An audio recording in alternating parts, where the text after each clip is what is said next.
I'm in the shelter and I have to be respectful of the other women. Good morning. Hi.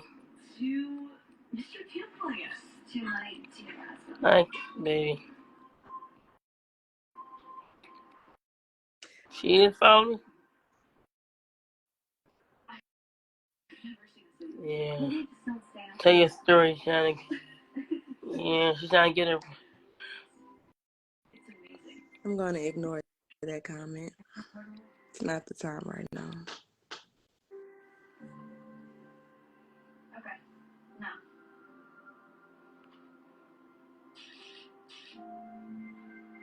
Much time. I'll get him out of here.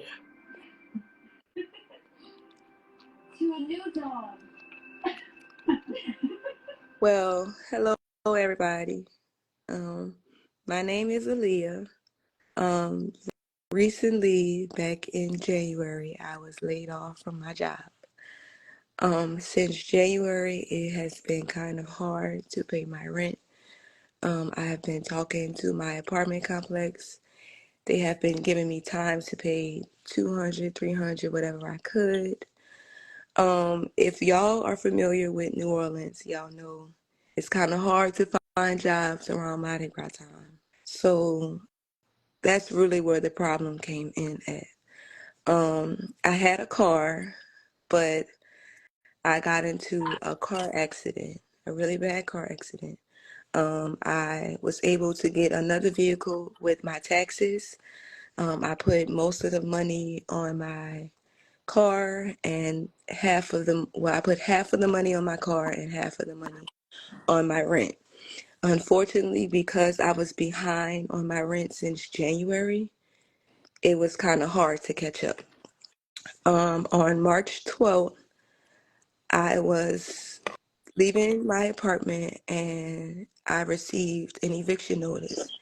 The eviction notice stated that the lease was ceased and that they no longer wished to rent with me because I was behind $1,400, which is 2.5 months.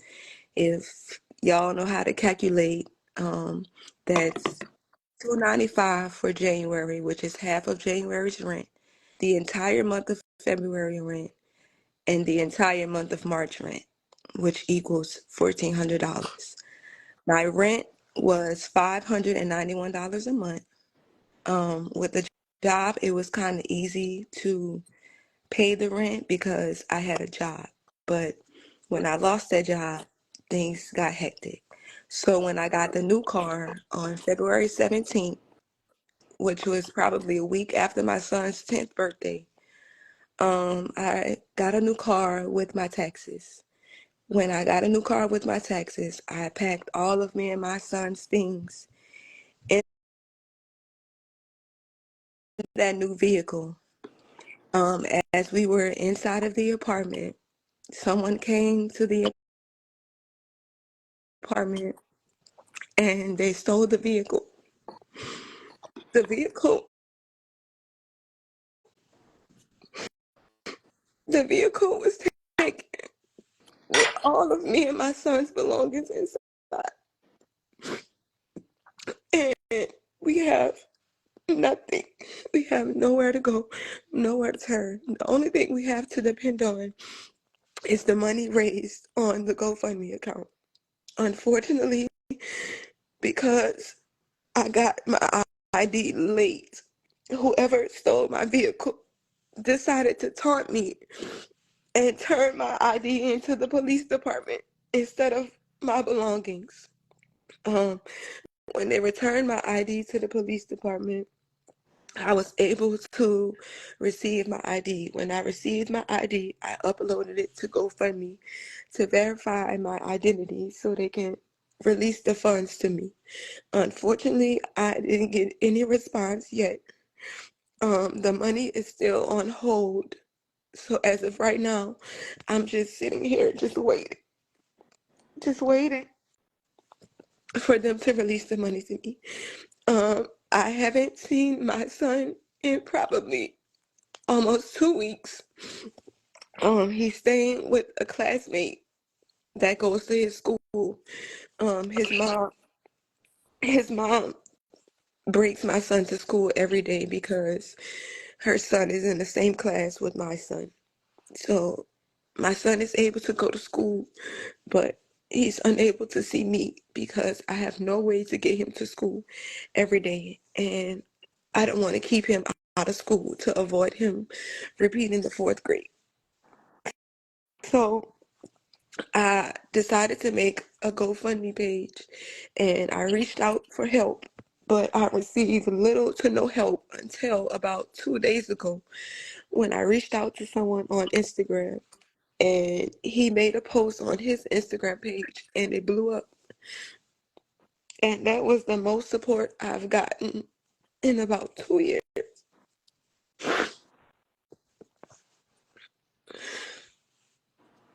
So,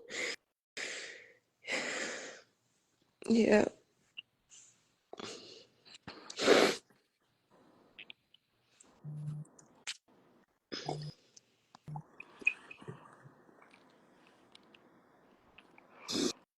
They'll be mean getting the hell kicked the day and day. it's okay. It's all right. Let them be mean. Can't nobody make me feel worse than I already feel. Let them say what they gonna say. It's me today and this could be them tomorrow. It's okay.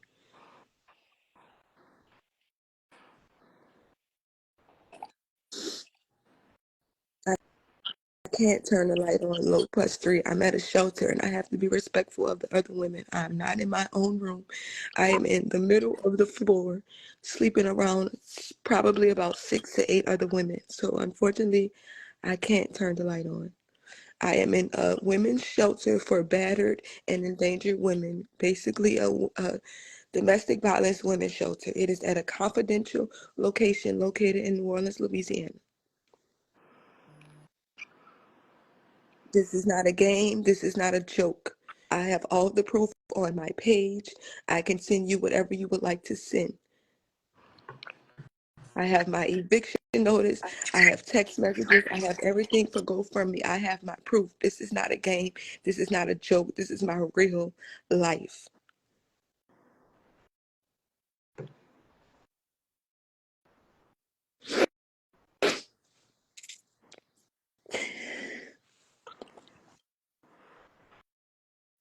And I seen her paperwork too.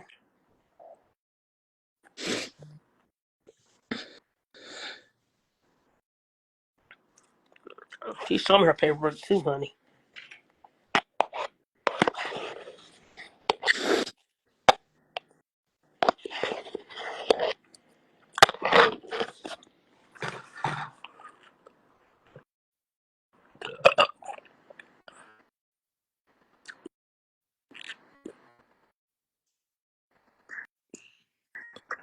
See, nine, as a mother, you have to realize that lady has her own household to take on. She barely had room for my kid and still made room for my kid.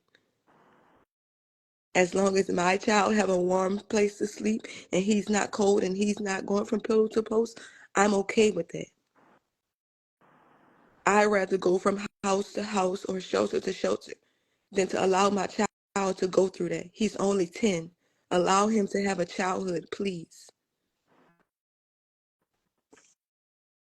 My page is not private, my page is public.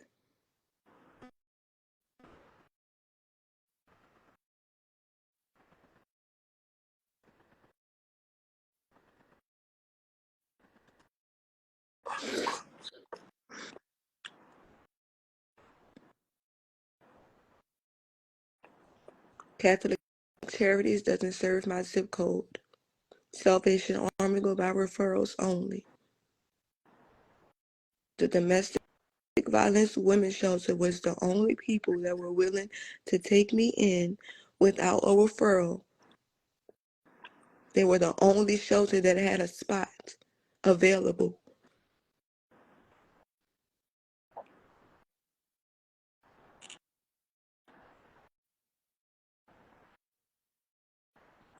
At the end of the day, I'm not focused on me. I'm focused on my 10-year-old. It's it's hurting me more to be away from him than anything.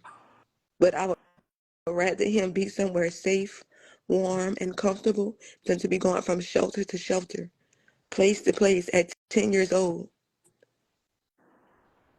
He's only 10.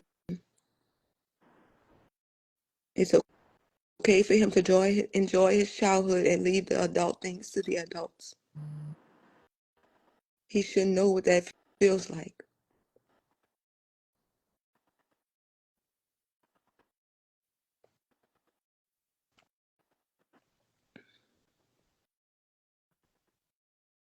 I went to Unity for rental assistance. Unity told me because I didn't have actual employment verification, I only had statements from Uber and DoorDash, that I didn't qualify for the rental assistance. I've tried that. I've tried all of that.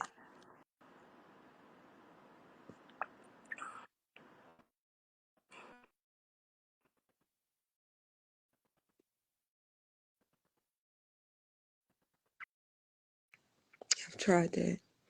I am too old for the Covenant House. The Covenant House only services ages 16 to 24. I am 27.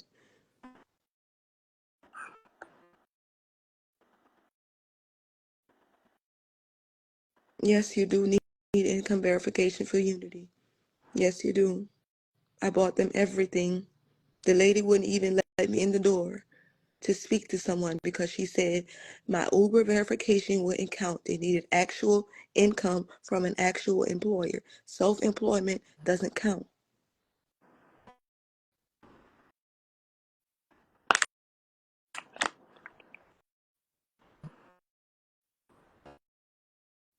I'll go do it tomorrow, Livy.